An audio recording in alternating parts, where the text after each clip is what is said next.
Ladies and gentlemen, we are here tonight to kick off the campaign for my good friend Andrew Barkis. Are you glad to be here tonight, ladies and gentlemen? It's going to be my pleasure. It is my pleasure to introduce Andrew to you this evening, but first I have a couple of things to say. We have a very, very rich family background together. And Andrew, in our very first meeting, impressed me in so many ways. One, he was involved in his community. We talked about Boy Scouts at the time. We talked about the Lacey Chamber at the time. He suggested I join the Lacey Chamber. And we talked about the ethics of his business and what he wanted to do as a business person in our community.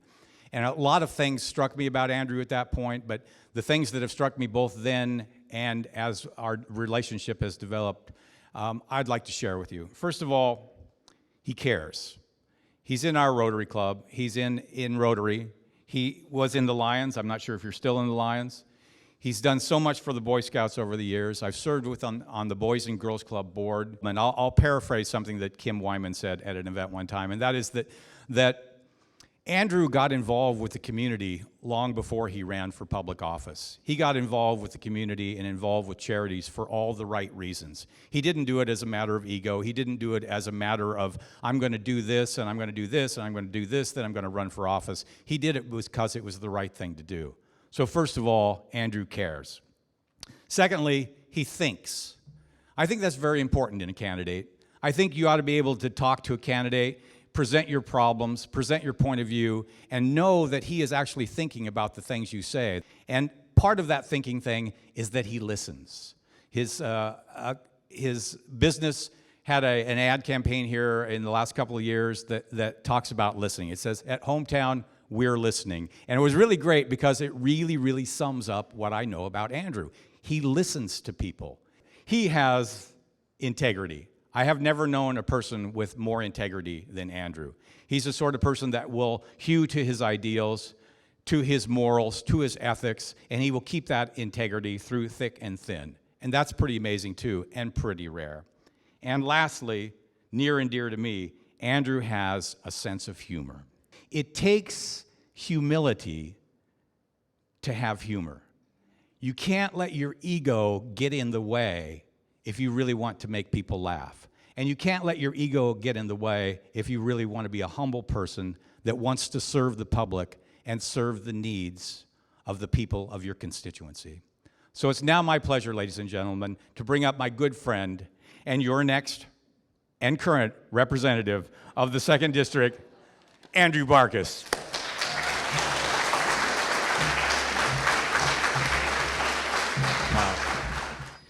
Thanks, Jerry. And thank all of you for being here tonight. What an awesome crowd. With all my friends and family here and everybody, I'm just thrilled. I am Representative Andrew Barkis, the newest member of the State House of Representatives.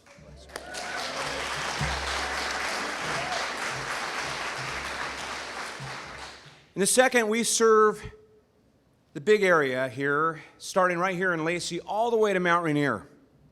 The 2nd is one of the largest districts in Western Washington, and we serve great communities like Eatonville, Ording, Yelm.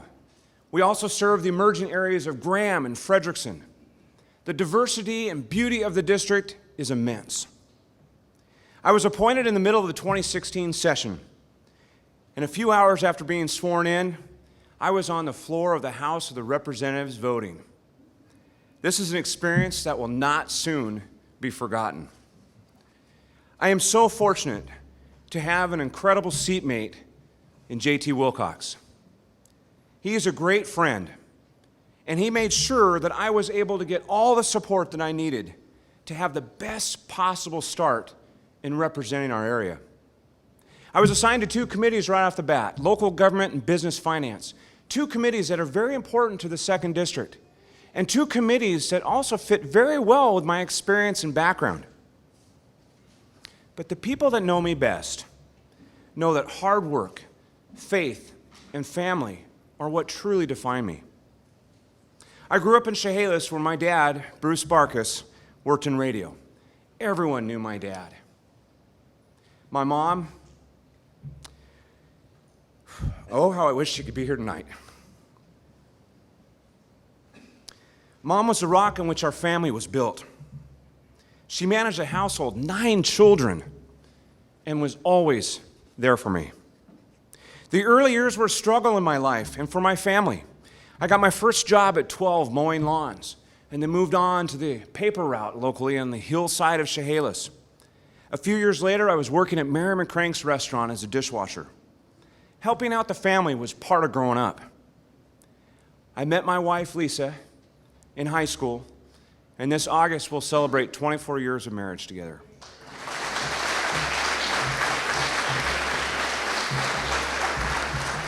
We live here in Thurston County with our 2 boys, Cameron and Evan. We love it here where we live. Absolutely love it. I have to credit all my years in the Boy Scouts for developing my love for the environment. We spend as much time as we can camping and hiking and exploring all over the Pacific Northwest. I worked my way through college and started managing rental properties for various companies throughout the area.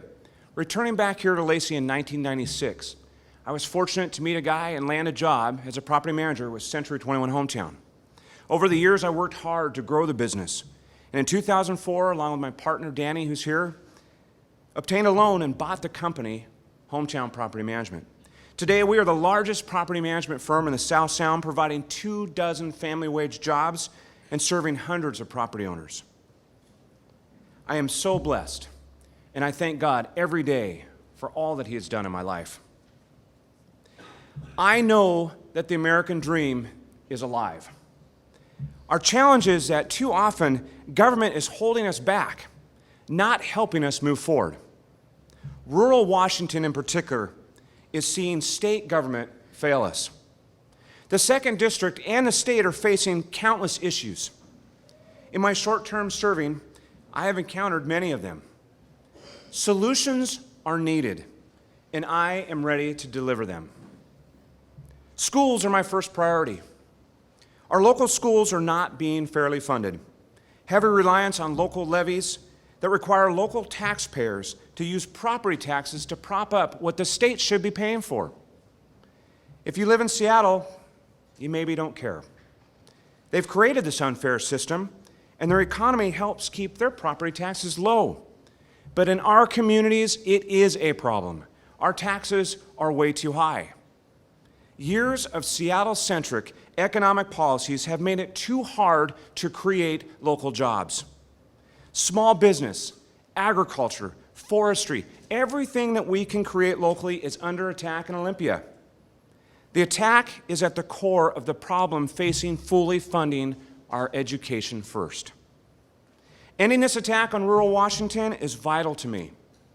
To fund our schools, to bring an equitable solution to the unfair levy system, to restore our communities. This leads me to my second priority, local jobs.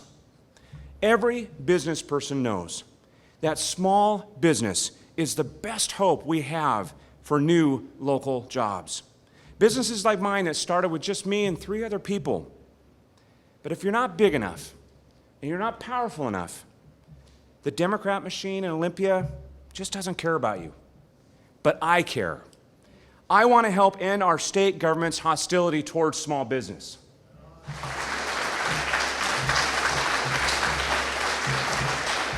You see, they just miss the connection that our communities need jobs so that people can stay and work in the communities that we live in. We need small businesses. We need housing. We need to grow the tax base. We need to grow the tax base, not the tax burden.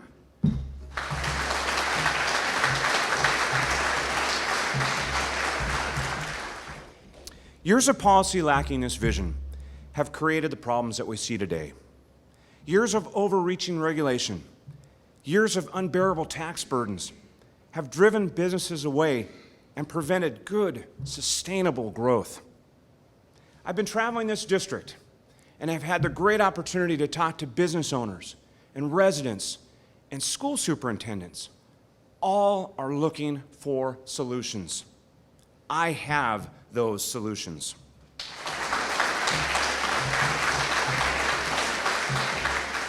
I have the knowledge and the experience to get things done. And I know I can work to bring balance back to Olympia and get back to work growing our communities.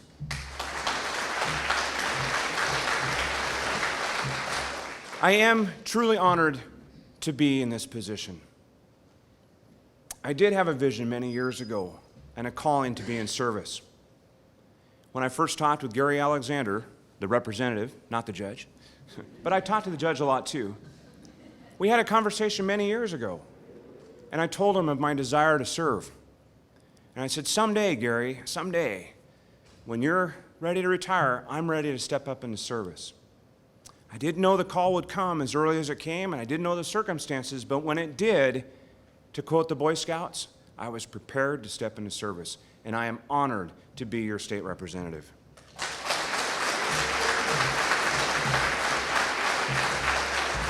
I know that with your support, your encouragement, your guidance, I can bring leadership and common sense back to Olympia.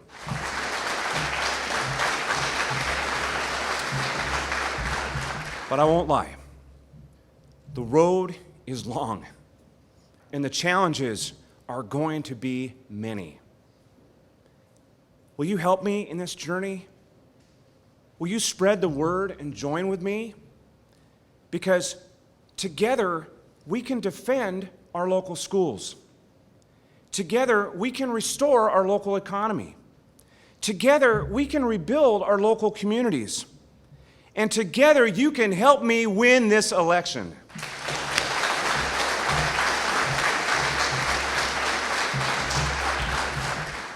My name is Andrew Barkis, and I am proud to be your representative in Olympia.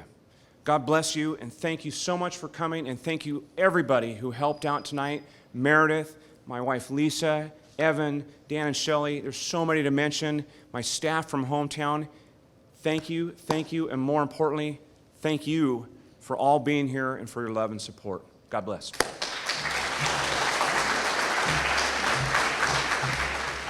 And so now it is my pleasure to bring up another individual who I have a great deal of respect and admiration for as well. A longtime friend of Andrew, a somewhat shorter time friend of myself, but somebody who I'm just amazed to know. Ladies and gentlemen, put your hands together for Tom Carroll. You know, I was just standing there watching and listening to Andrew, and I was thinking, how cool is it that you can listen to somebody that's running and actually think that you want to vote for him, right? Yeah. Just a personal opinion. In my view, I think the state Republican Party will not be providing direct financial support to Andrew. At the party level, the second is seen as Republican, and Andrew is the incumbent. And you know, he is the incumbent, but he's never campaigned in this broad geographical district, and it's going to take significant resources to fund a direct mail campaign. Andrew's message of linking education improvement with economic vitality will resonate with voters, but only if they can be reached, and that's where you come in. Second, all of us are being bombarded with donation requests this election year, and you know, I think it's going to get worse. Local elections, though, have the most impact on our lives, and that's where I'm spending my political support dollars. So think of the number you thought you were going to contribute tonight and double that. And let's retain Andrew Barkis as our 2nd District Representative, and let's sustain the momentum. Thank you very much. So, we will take bank cards stuff on the bottom of the thing there. Checks, certainly I know a few of you still write checks. I think that's a good thing. And I echo what Tom has said. It takes a lot of money to run a campaign. This is over a big geographic area. Andrew needs to get his name out there. He needs to get his policies out there. He needs to get his message out there. Are you ready to help him, ladies and gentlemen? Are you ready to help Andrew Barkis get his message out there?